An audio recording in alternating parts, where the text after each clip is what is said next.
కామాక్షి ఇంటికి మటన్ తీసుకువచ్చి ప్రభావతికి అడ్డంగా దొరికిపోయిన మాణిక్యం. అసలు ఇదంతా నిజంగానే జరగబోతుందా అనేది ఈ వీడియోలో తెలుసుకుందాం. వీడియో నచ్చితే తప్పకుండా లైక్ చేయండి. ఇక ప్రభావతి అయితే కిందకి వచ్చిన రోహిణిని అడుగుతూ ఉంటుంది, ఎక్కడికి వెళ్తున్నావని. నిన్న నువ్వన్న మాటలకి తను ఇల్లు వదిలి వెళ్ళిపోతానంటుందమ్మా అని అంటూ ఉంటాడు. మనోజ్ అయితే, రే చేతకాని వెధవ, ఇల్లు వదిలి వెళ్ళిపోతుందని అలా ఎలా చెప్తున్నావురా? ఇల్లు వదిలి వెళ్ళిపోతుందా? ఎలా వెళ్తుంది అని అంటూ ఉంటుంది. ప్రభావతి అయితే, నువ్వు ఇల్లు వదిలి బయటికి అడుగు పెట్టు, లోపలికి మళ్ళీ నువ్వు అడుగు పెట్టలేవు, గుర్తుపెట్టుకో.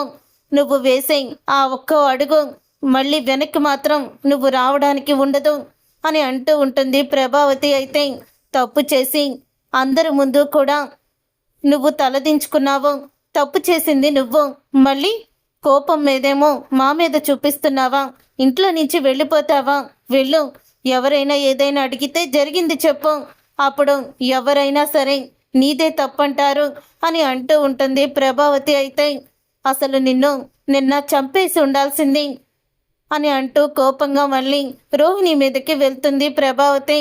అప్పుడు ఇక సత్యమైతే, ప్రభా ఏంటి నీ ఆవేశం అని అంటూ ఉంటే, ఆవేశం కాదండి, వీళ్ళు చేసిన మోసాన్ని తలుచుకుంటే కడుపు రగిలిపోతుంది అని అంటూ ఉంటుంది ప్రభావతి. ఇంట్లో నన్ను ఎవ్వరు కూడా ప్రశాంతంగా ఉండనివ్వరు అని చెప్పి ఇక ప్రభావతి అయితే బయటికి వచ్చేస్తుంది. అప్పుడు ఇక సత్యం అంటూ ఉంటాడు రోహిణితో, చూడమ్మా, నువ్వు ఈ తప్పు చేసేటప్పుడు ఇంతలా జరుగుతుందని ఆలోచించలేదా? మీ అత్తగారు ఎంత ప్రేమని చూపిస్తుందో, తనని మోసం చేశారని తెలిస్తే అంతకన్నా దారుణంగా తను ప్రవర్తిస్తుంది. ఇక మీదైనా ఇలాంటివి చేయకుండా ఉండండి అని అంటూ ఉంటాడు సత్యమైతే. అప్పుడు ఇక రోహిణి ఏడుస్తూ ఇక గదిలోకైతే వెళ్ళిపోతుంది. ఇక తర్వాత ప్రభావతి అయితే కామాక్షి దగ్గరికి వస్తుంది. ఇక కామాక్షి దగ్గరికి వచ్చేసరికి కామాక్షి ప్రభావతిని చూసి, ఏంటొదిన ఇంత ఆలస్యంగా వచ్చావు? పిల్లలు నీ గురించి ఎదురు చూస్తున్నారు అని అడుగుతూ ఉంటుంది. కామాక్షి, వాళ్ళని వెళ్ళిపోమని చెప్పు, ఈరోజు డ్యాన్స్ క్లాసు లేదని చెప్పేసాయి అని అంటూ ఉంటే, అదేంటొదిన డ్యాన్స్ క్లాసు లేకపోవడం ఏంటి? అవును, తొందరలో ఏదో ప్రోగ్రాం ఉందని నువ్వే చెప్పావు కదా, ఆ ప్రోగ్రాంకి మరి రిహార్సల్స్ చేయాలి కదా అని కామాక్షి చెప్పడంతో, లేదు కామాక్షి, ఈరోజు క్లాస్ చెప్పే మూడ్లో నేను లేను, వాళ్ళని వెళ్ళిపోమని చెప్పు అని అంటూ ఉంటే, ఇంతలో ఇక వాళ్ళని క్లాసులోంచి వెళ్ళిపోమని చెప్తుంది. అప్పుడే కామాక్షి అయితే ఇక మీనా అయితే కామాక్షికి ఫోన్ చేస్తుంది. ఇదేంటి మీనా ఫోన్ చేస్తుంది అని అడుగుతూ ఉంటుంది కామాక్షి. ఇక ఫోన్ లిఫ్ట్ చేసుకొని, ఏమిటమ్మా మీనా, ఏంటి ఫోన్ చేసావని అడుగుతూ ఉండగా, ఏం లేదు పిన్ని, అత్తయ్య టిఫిన్ కూడా చేయలేదు, రాత్రి భోజనం చేయలేదు, ఇంట్లో కొంచెం గొడవ అయ్యింది, ఆ గొడవ గురించి అత్తయ్య మీకు ఖచ్చితంగా చెప్తుంది కదా, ఇక నేను చెప్పాల్సిన అవసరం లేదు, దయచేసి అత్తయ్యకి ఏదైనా పెట్టండి, మీరు బ్రతిమలాడితే ఖచ్చితంగా అత్తయ్య తింటారు అని అంటూ ఉంటుంది మీనా. సరేనమ్మా మీనా, నేను చూసుకుంటానులే అని కామాక్షి అయితే ఇక వంటగదిలోకి వెళ్ళి టిఫిన్ అయితే తీసుకొస్తుంది. వదిన, టిఫిన్ చెయ్యి, నేను కూడా టిఫిన్ చేయలేదు, ఇద్దరం కలిపి చేద్దాము అని అంటూ ఉంటుంది కామాక్షి. లేదు కామాక్షి, నాకు ఆకలిగా లేదు అని అంటూ ఉంటుంది ప్రభావతి. ఏమైంది వదిన, వచ్చిన దగ్గర నుంచి చూస్తున్నాను, అలా దిగులుగా కూర్చున్నావేంటి అని అడుగుతూ ఉంటుంది. అప్పుడు ఇక ప్రభావతి అయితే, ఏం లేదు వదిన, మనోజ్ గడి దగ్గర డబ్బులు కొట్టేసింది కదా కల్పన అని అంటూ చెప్పబోతూ ఉండగా, అవును, అది డబ్బులు కొట్టేసి కెనడా పారిపోయింది కదా అని అనగానే, లేదు, అది ఇండియా వచ్చింది, ఇండియా వచ్చినప్పుడు రోహిణి మనోజ్కి కనిపించింది, అప్పుడే రోహిణి పోలీస్ స్టేషన్కి తీసుకువెళ్ళి తన దగ్గర 45 లక్షలు వడ్డీతో సహా వసూలు చేసింది అని అంటూ ఉంటుంది ప్రభావతి. అవునా, అంటే మనోజ్ గాడు ఆ అమ్మాయి దగ్గర మోసపోయిన డబ్బులన్నీ వడ్డీతో సహా వచ్చేసాయన్నమాట. అయితే అన్నయ్య కష్టం ఎక్కడికి పోలేదు అని చెప్తూ ఉంటుంది కామాక్షి. కానీ ఆ డబ్బులు వచ్చినట్టు భార్యాభర్తలు ఇద్దరూ కూడా మాకు చెప్పలేదు వదినా అని అంటూ ఉంటే, అప్పుడు ఇక ఆ మాట విని ఒక్కసారి షాక్ అయిపోతూ ఉంటుంది కామాక్షి. అదేంటి వదినా, డబ్బులు వచ్చాయని మనోజు అలాగే రోహిణి చెప్పలేదా? మరి అంత డబ్బు ఏం చేశారు వాళ్ళు అని అడుగుతూ ఉంటుంది. ఫర్నిచర్ షాపు ఆ డబ్బులతోనే పెట్టారు అని అనగానే ఒక్కసారి కామాక్షి షాక్ అవుతాం. అదేంటి వదిన, రోహిణి వాళ్ళ నాన్న మలేషియా నుంచి పంపించాడని ఏదేదో చెప్పావు కదా అని అడుగుతూ ఉంటుంది.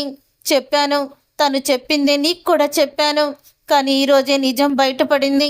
వాళ్ళ నాన్న ఒక్క రూపాయి కూడా ఇవ్వలేదు. మొత్తం డబ్బులన్నీ కూడా మీ అన్నయ్య కష్టార్జితమే అని అంటూ ఉంటుంది. ప్రభావతి, రోహిణి, మనోజు ఇలా చేశారని స్వయంగా కల్పనని తీసుకువచ్చి బాలు నిజాన్ని బయట పెట్టించాడు అని అనగానే మరి నువ్వేం చేసావు వదిన తర్వాత అని అడుగుతూ ఉంటుంది.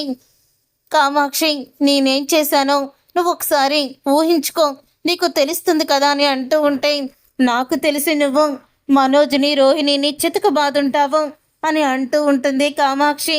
అవును కామాక్షి, నువ్వు చెప్పింది కూడా నిజమే. కానీ రోహిణి ఎంత పొగరుగా సమాధానం చెప్పిందో తెలుసా అని అంటూ ఉంటే ఏం చెప్పింది?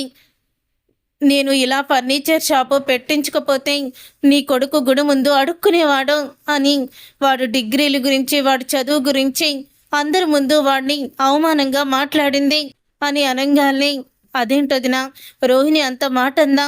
అవును, నాకు అస్సలు కూడా మనసు బాగోలేదు, నేను ఒక 2 రోజులు ఇక్కడే ఉంటాను అని అంటూ ఉంటుంది ప్రభావతి.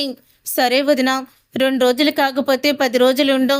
మరి అన్నయ్య అని అంటూ ఉంటే ఆయన కూడా చాలా బాధపడుతున్నారు. మనోజ్ని నెత్తి మీద పెట్టుకున్నాను. అప్పుడు నేను వాడి గురించి ఎన్నో తప్పులు కూడా చేశాను. ఆయన మనసు బాధ పెట్టాను. కానీ వీడు అలా చేస్తాడని అనుకోలేదు అని బాధపడుతూ ఉంటుంది. సరే వదిన, ఉండు, ఒకసారి ఎవరో కాలింగ్ బెల్ కొడుతున్నారు అని ఇక కాలింగ్ బెల్ కొట్టడం చూసి అప్పుడే వెళ్తుంది కామాక్షి. అలా కామాక్షి వెళ్ళిన తర్వాత ఇక సరిగ్గా మాణిక్యం మటన్ తీసుకొని కామాక్షి ఇంటికైతే వస్తాడు.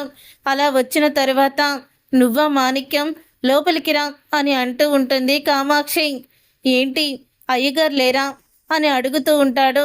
మాణిక్యం అయితే అయ్యగారు మీకు మటన్ ఇవ్వమని ఫోన్ చేసి చెప్పారమ్మా, ఇక్కడికి 2 ఆర్డర్లు తీసుకొని వచ్చాను, ఇదిగో తీసుకోండి అని ఇవ్వబోతూ ఉండగా ఇక మాణిక్యం అయితే ప్రభావతిని చూస్తాడు. ఒక్కసారి షాక్ అయిపోతూ ఉంటాడు. ప్రభావతి కూడా మాణిక్యాన్ని చూస్తుంది. అప్పుడు ఇక మాణిక్యం అయితే అమ్మో మీరా అని అంటూ షాక్ అయిపోతూ ఉంటాడు. ఏయ్ ఆగు అని గట్టిగా అరుస్తుంది ప్రభావతి. నువ్వు నువ్వు రోహిణి వాళ్ళ మావయ్య కదా, ఇదేంటి మటన్ తీసుకొచ్చావు అని అంటూ ఉంటే రోహిణి వాళ్ళ మావయ్య ఏంటి ప్రభావతి? వదిన, రోహిణి వాళ్ళ మావయ్య కాదు, తను ఇక్కడ వాడే, బస్తీలో ఉంటాడు. కొన్ని సంవత్సరాల నుంచి తాతల పరంగా వస్తున్న మటన్ కొట్టు ఉంది. ఈయనకి మటన్ కొట్టుకుంటూ మటన్ అమ్ముకుంటూ బ్రతుకుతాడు. ఇతని పేరు మటన్ కొట్టు మాణిక్యం అని అనగానే ఒక్కసారే షాక్ అయిపోతూ ఉంటుంది ప్రభావతి. నువ్వు మటన్ కొట్టు మాణిక్యానివా?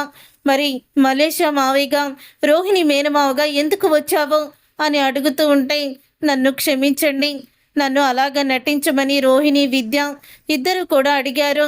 ఆ రోజు ఏదో రియాలిటీ షో అని చెప్పారు. తర్వాత అర్థమయ్యింది మీ కుటుంబాన్ని రోహిణి మోసం చేయడానికి నా చేత అబద్ధపు నాటకం, మలేషియా నుంచి నేను వచ్చినట్టు నాటకం ఆడించిందని. నేను చాలాసార్లు రోహిణిని హెచ్చరించాను, కానీ తను నా మాట వినలేదు అని నిజాన్ని మాణిక్యమైతే బయట పెట్టేస్తాడు. ఇక రోహిణి మాణిక్యంతో కలిసి ఆడించిన నాటకాన్ని తెలుసుకొని, రోహిణి బండారం తెలుసుకొని షాక్ అయిపోతూ ఉంటుంది ప్రభావతి. చూసారుగా ఫ్రెండ్స్, రాబోయే కథలో ఖచ్చితంగా ఇలాగే జరగబోతుంది. మరి ఇలాగే జరగాలని మీరైతే కోరుకుంటున్నారా? మరి ఇప్పుడు మటన్ కొట్టు మాణిక్యం చెప్పిన నిజంతో రోహిణి విషయంలో ప్రభావతి ఎటువంటి నిర్ణయం తీసుకోబోతుంది, ఏం జరగబోతుంది అనేది రాబోయే కథలో తెలుసుకుందాం. ఈ వీడియో మీకు నచ్చితే తప్పకుండా లైక్ చేయండి.